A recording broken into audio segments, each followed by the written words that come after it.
Light exposure.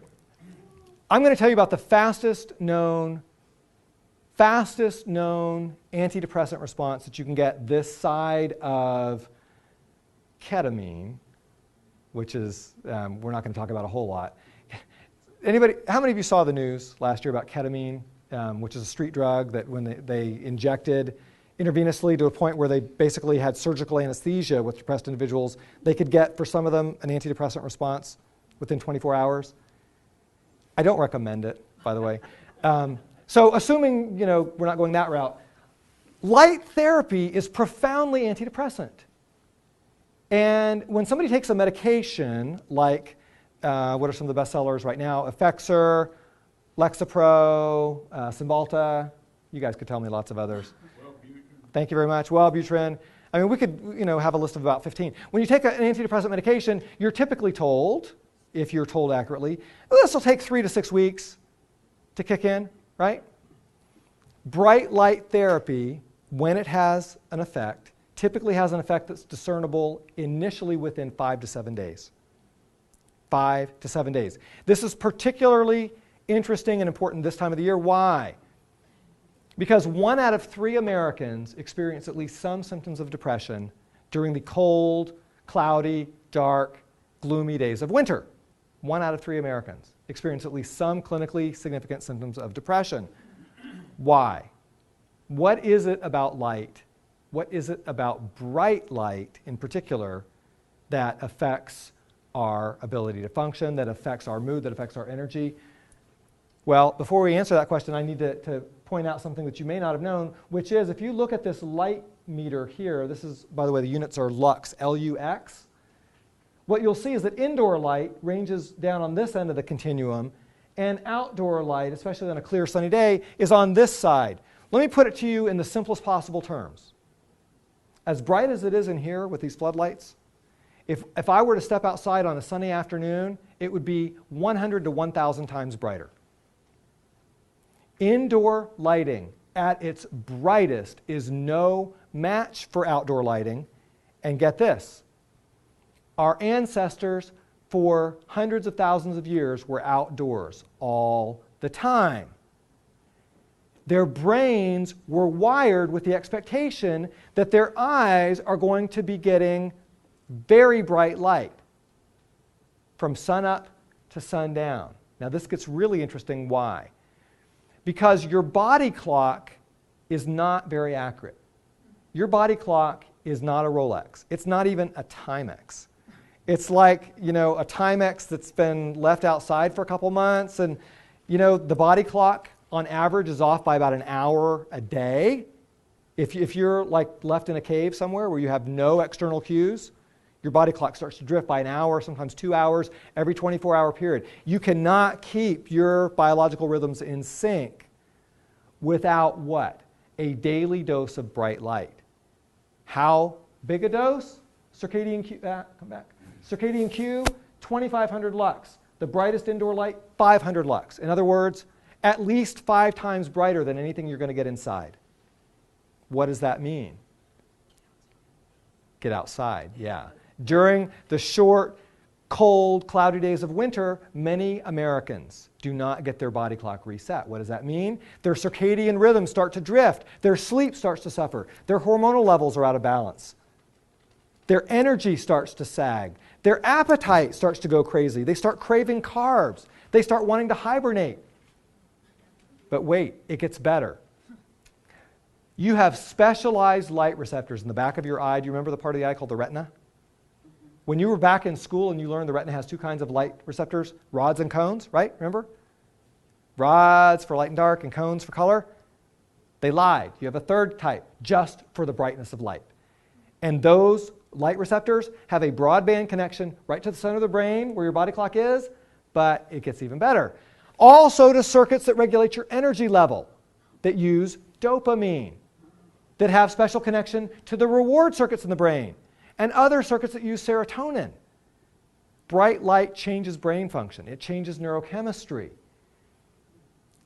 Somewhere between 70 and 80% of the population report they get an immediate mood elevating effect when it goes from being very gloomy and cloudy to being very sunny, or when they go from a dark indoor space to going out on a bright. How many of you, by the way, just out of show of hands, like if it's been cloudy and gloomy for several days and the sun breaks through, you just notice an immediate boost in your mood and energy level?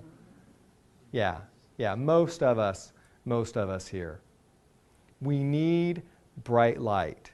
We need it every day. It is antidepressant. It has been tested head to head. Now this is what really shocked the heck out of me. Not only has it been tested head to head against medication for the treatment of seasonal winter onset depression, it's been tested head to head against antidepressant for non-winter onset, run-of-the-mill depression. And it works. It's antidepressant. What kind of dose does it take? 30 minutes of bright light for most of us in the morning. For most of us within 1 hour of waking up. How bright is bright? 10,000 lux. That means outside on at least a partly sunny day, in other words, maybe cloudy, but you can see clear sky, or an artificial light box. You can now buy an artificial light box like this for less than $100. Go on Amazon, look for 10,000 lux light box or several. Yes? A fitting correlation is the vitamin D. Oh, excellent question. There's one other benefit from natural sunlight. So we covered the bright light. So in the wintertime, of course, the holiday season is quickly upon us. Some of you might like, as a gift, a airline ticket to someplace warm and sunny. You now have a wonderful rationale to give such a gift or to receive such a gift. Because if you happen to live in Kansas in the middle of winter, your options for getting the antidepressant dose of bright light each day are probably either buy a light box or take a trip someplace sunny and warm. So I would opt for Hawaii or Acapulco or something. Yes? Okay. What about my glasses? Do they affect the... Oh, excellent question. Sunglasses do. Regular glasses do not. If you're in your car, as long as you don't have tinted... With ultraviolet? Yeah, we don't need ultraviolet. We need ultraviolet light for vitamin D, which I'll talk about in just a second. If you're in your car commuting when it's sunny out, any of you have that? You actually still get 50% of the luminance or intensity of light, so you're okay in your car. If you don't wear sunglasses. At least for those 30 minutes. Now, if you want to prevent the onset, if you're not depressed right now, but you want to prevent the onset of depression, it only takes 15 minutes first thing in the morning. Oh, let me say two other things quickly, and then I'll talk about the vitamin D angle. Number one, if you have bipolar depression, you know about bipolar? Where there's mania on top of the depression at different times. If you have bipolar depression, it is dangerous to get bright light exposure first thing in the morning. Research studies have found that many individuals, about half who have bipolar depression, actually flip over into a very dangerous episode of mania, or what we call a mixed state, where they have mania and depression simultaneously, where they're suicidal and have lots of energy and impulsivity. That's not a good combination. So if you're bipolar and depressed, you can still benefit from bright light. The best research evidence suggests that it's safest at midday. Midday, not first thing in the morning. Yes? I was just wondering, is there a certain time when you're supposed to do the light therapy in the morning? Like within 1 hour of awakening. Within 1 hour. The only exception... Time you get up? No matter what time you get up. Within 1 hour of... Now, the only exception to this is if you have what we refer to as terminal insomnia, where your body clock has been shifted in such a way that you go to sleep really, really easily and you start to get drowsy super early, and then you wake up like 3 in the morning and you can't go back to sleep, or you wake up at 4 in the morning and you don't want to be awake until 6 or 6:30. Anybody here have that? If you have that, you want to get your bright light exposure about 4 hours before your target bedtime, and that'll help push your body clock in the right direction. And this is very powerful.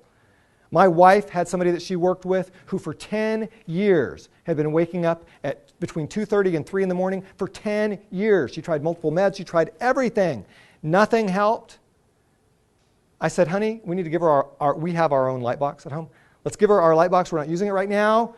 And I sent her with just handwritten instructions. And a month later, she calls and she's like, this is a miracle. It's changed my freaking life. I just slept until 7 a.m. for the first time, and like, it's powerful. It's powerful, powerful stuff. Now, vitamin D is another benefit we get from being outside. Remember, we're designed to be outside all the time. What is vitamin D? It's not a vitamin, it's a hormone, right? Why do I call it a hormone? Vitamins are nutrients that you have to get from your diet. Hormones are things your body can make. Your body can make all the vitamin D it needs. It just needs a little assist from the sun. Ultraviolet rays hitting your skin. You know what the building block is? You know what vitamin D is made out of? Cholesterol. Cholesterol. Yes, your cholesterol level will go down if you have sun exposure in the summertime and you're making vitamin D.